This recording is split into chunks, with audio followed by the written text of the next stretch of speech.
Leviticus chapter 7. These are the regulations for the guilt offering, which is most holy. The guilt offering is to be slaughtered in the place where the burnt offering is slaughtered, and its blood is to be sprinkled against the altar on all sides. All its fat shall be offered, the fat tail and the fat that covers the inner parts.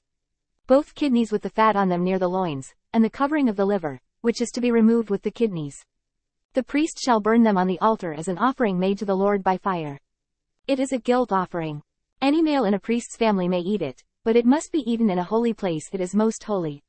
The same law applies to both the sin offering and the guilt offering. They belong to the priest who makes atonement with them. The priest who offers a burnt offering for anyone may keep its hide for himself. Every grain offering baked in an oven or cooked in a pan or on a griddle belongs to the priest who offers it. And every grain offering, whether mixed with oil or dry, belongs equally to all the sons of Aaron.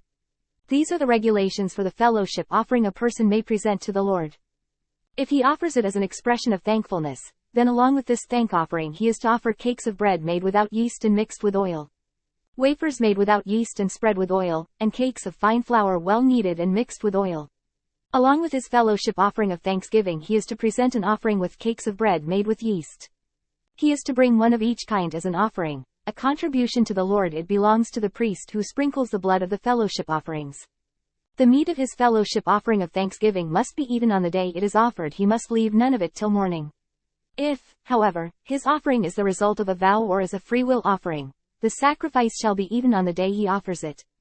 But anything left over may be eaten on the next day. Any meat of the sacrifice left over till the third day must be burned up. If any meat of the fellowship offering is eaten on the third day, it will not be accepted. It will not be credited to the one who offered it, for it is impure. The person who eats any of it will be held responsible. Meat that touches anything ceremonially unclean must not be eaten, it must be burned up. As for other meat, anyone ceremonially clean may eat it. But if anyone who is unclean eats any meat of the fellowship offering belonging to the Lord, that person must be cut off from his people.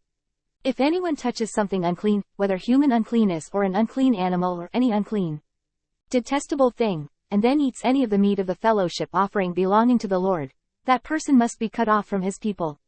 The Lord said to Moses, "Say to the Israelites, do not eat any of the fat of cattle, sheep or goats.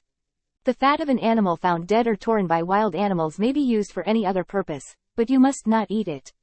Anyone who eats the fat of an animal from which an offering by fire may be made to the Lord must be cut off from his people.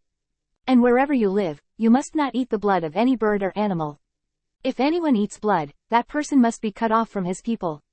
The Lord said to Moses, "Say to the Israelites, anyone who brings a fellowship offering to the Lord is to bring part of it as his sacrifice to the Lord.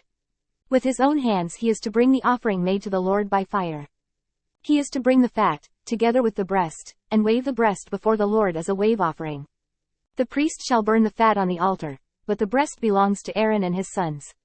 You are to give the right thigh of your fellowship offerings to the priest as a contribution.